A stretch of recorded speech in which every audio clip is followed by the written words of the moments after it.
बीरपुर शहर में भोला नाम का एक गरीब मजदूर अपनी पत्नी और अपने बेटे के साथ एक कच्चे घर में रहता था।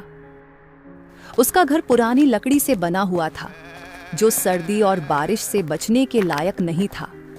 एक रात सर्दी के साथ बहुत साथ बारिश और तूफान शुरू हो गया।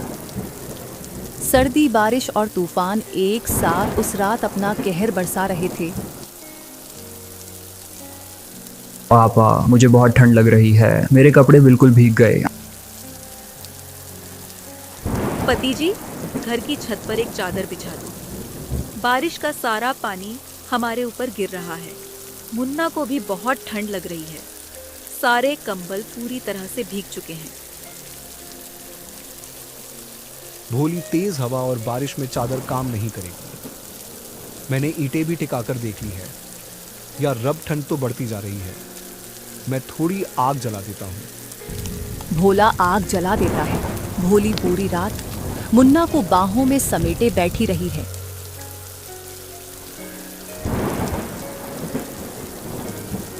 अगले दिन बारिश रुक जाती है। अगले दिन जब भोला उठकर बाहर आया तो उसकी आंखें खुली की खुली रह गई। उसके घर का एक हिस्सा पूरी तरह से गिर चुका था। आंधी और तेज बारिश की वजह से कच्चा घर गिर चुका था। भोला बेबस होकर खड़ा रहा। वो बहुत ही दुखी होता है। या रब, अब मेरे परिवार का क्या होगा? मैं अपने परिवार को लेकर कहां जाऊंगा? भोला जी, हमारे पास तो अब रहने की कोई जगह नहीं। ठंड और बारिश से कांपते हुए ये रात तो निकल गई, पर आने वाली अगली कई रातें हम कैसे गुजारेंगे? भोला के पास कोई रास्ता नहीं था। परिवार के नाम पर बीरपुर में उसका कोई नहीं था। कई दिनों तक भोला पेड़ के नीचे बैठकर ही दिन गुजारता रहा।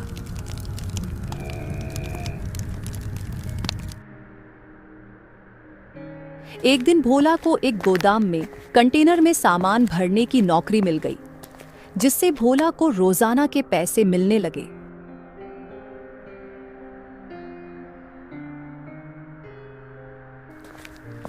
एक शाम जब भोला कंटेनर में से सामान धोने के बाद छुट्टी के समय जाने लगा, तब उसके मालिक ने उससे कहा, भोला, वो पुराना कंटेनर अब काम का नहीं है, बेकार हो चुका है।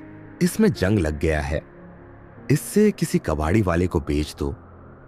भोला ने उस कंटेनर को ध्यान से देखा तो उसके मन में एक विचार आया। अरे भोला, क्या करेगा तू इसका? साहब, मैंने आपको बताया था ना, बहुत तेज बारिश और तूफान में मेरा घर तो टूट गया। सोच रहा हूं सर्दी के दिन है, जब तक कोई रहने की जगह नहीं मिलती तब तक इस कंटेनर में ही एक घर बना लूंगा। कम से कम ठंड में कंटेनर घर तो होगा तो हमें रहने के लिए एक छत मिल जाएगी। ये बात है भोला, तो फिर तो मैं तुझे मना नहीं करूंगा। ठीक है, ये तू ले जा। पर भोला, क्या तू इस कंटेनर में रहने के लिए घर बना पाएगा? साहब, कोशिश करूंगा। जानलेवा ठंड से बचने के लिए कुछ तो करना ही पड़ेगा ना। धन्यवाद साहब। भोला बहुत खुश होता है, क्योंकि उसे अब ठंड से बचने के लिए इधर उधर सड़कों पर भटकना नहीं था। उसने मन ही मन ठान लिया था कि वो कंटेनर से घर बनाकर ही रहेगा। और फिर भोला ने खेत के किनारे खाली मैदान में कंटेनर को रखवा दिया। यह तो बहुत गंदा है, पहले इसे साफ करना पड़ेगा। लाओ भोला जी, मैं इसे धोने में तुम्हारी मदद कर देती हूँ। पिताजी, मैं भी घर बनाने में आपकी मदद करूंगा और फिर हम इस नए घर में रहेंगे। पिताजी, हमें अब ठंड नहीं लगेगी ना? नहीं, बिल्कुल भी ठंड नहीं लगेगी बेटा। मैं इस कंटेनर घर को ठंड के हिसाब से ही तैयार करूंगा। हवा का नाम और निशान भी नहीं आएगा इस घर के अंदर। फिर भोला घर में काम कराने लग जाता है। मैं इसे हर तरफ से ढक दूंगा। हाँ, पुरानी बोरी, कपड़ों और टाट को दीवारों के अंदर फिट कर दिया ताकि ठंडी हवा ना सके। भोला अभी घर बना ही रहा था कि तभी उसे पता चला कि पड़ोस में एक सेठ कंबल बांट रहे हैं। पत्नी जी, हमें गर्म कपड़ों और कंबल की बहुत जरूरत है। चलो हमें एक बार देखना होगा, क्या पता हमें भी कोई कंबल मिल जाए। हाँ ठीक है, चलो चलते हैं। क्योंकि यहाँ बिछाने के लिए हमें चादर और कंबल की जरूरत पड़ेगी, जो हमारे पास नहीं है। भोली और भोला सेठ की तरफ पहुंचे तो सेठ भी सभी गरीबों में कंबल बांट रहे थे। भोला और भोली साथ लाइन में खड़े हो गए।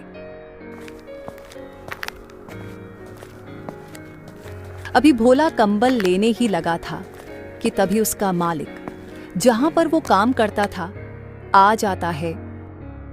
क्या हाल है सेठ जी, कैसे हैं आप? सही है, सोच रहा हूं मैं भी इस बार ठंड में थोड़े कंबल बांट दूं। हाँ हाँ, बिल्कुल बिल्कुल। अरे भोला, तू और यहाँ और तेरा कंटेनर घर बन गया क्या? जी साहब, तैयार तो हो गया है, पर बिछाने और ओढ़ने के लिए कोई गर्म चादर या कंबल नहीं था। सुना कि सेठ जी कंबल बांट रहे हैं, तो वहीं लेने आए था। तुम इसे जानते हो श्याम? हाँ सेठ जी, मेरे गोदाम में ही नौकरी करता है। एक कंटेनर बहुत खराब था। इसने बोला कि ये उसका घर बना लेगा। इसके पास रहने को छत नहीं थी, वही इससे पूछ रहा हूं। बहुत बढ़िया बात है, कंटेनर का घर। अगर तुम बुरा ना मानो तो क्या तुम हमें दिखा सकते हो भोला? जी जी सेठ जी, जरूर।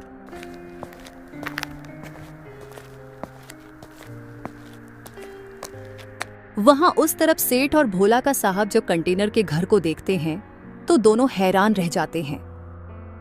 भोला की काबिलियत की वो दोनों बहुत तारीफ करते हैं।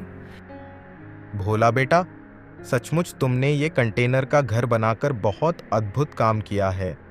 मेरे मन में तो एक विचार आ रहा है। श्याम, अगर तुम साथ दो तो? क्या विचार सेठ जी, बताइए, मैं तो हमेशा आपके साथ खड़ा हूं। श्याम, मैं सोच रहा हूं क्यों ना हम एक ऐसी फैक्ट्री लगाएं जहां पर कंटेनर के बने घर मिलें। जिन लोगों के पास रहने के लिए घर नहीं होता, वो इन कंटेनर के घरों में रहकर आराम से अपनी परेशानी दूर कर सकते हैं। बस हमें और तुम्हें उस कंटेनर के घर का दाम तय करना है। और हाँ, कंटेनर के घर बनाने का सारा दिमाग हमारे भोला का होगा। भोला भी इस काम में हमारा पार्टनर बनेगा। ये तो बहुत बढ़िया विचार है सेठ जी। भोला के हुनर ने उसे नई दिशा दी। सेठ और उसके साहब के साथ मिलकर उसने कंटेनर के घर बनाने का काम शुरू किया, जिसके लिए उसे अच्छी पेमेंट मिला करती थी, क्योंकि अब वो उनका पार्टनर बन गया था। भोला अपने रब का शुक्र अदा करता है और अपनी जिंदगी आराम से बिताने लग जाता है। प्यारे दोस्तों, हमें कभी भी हिम्मत नहीं हारनी चाहिए और कितनी भी परेशानी हो, हमें उस परेशानी का डटकर सामना करना चाहिए। प्यारे दोस्तों, इस कहानी को लाइक, कमेंट और चैनल को सब्सक्राइब करना बिल्कुल ना भूलें। Thank you.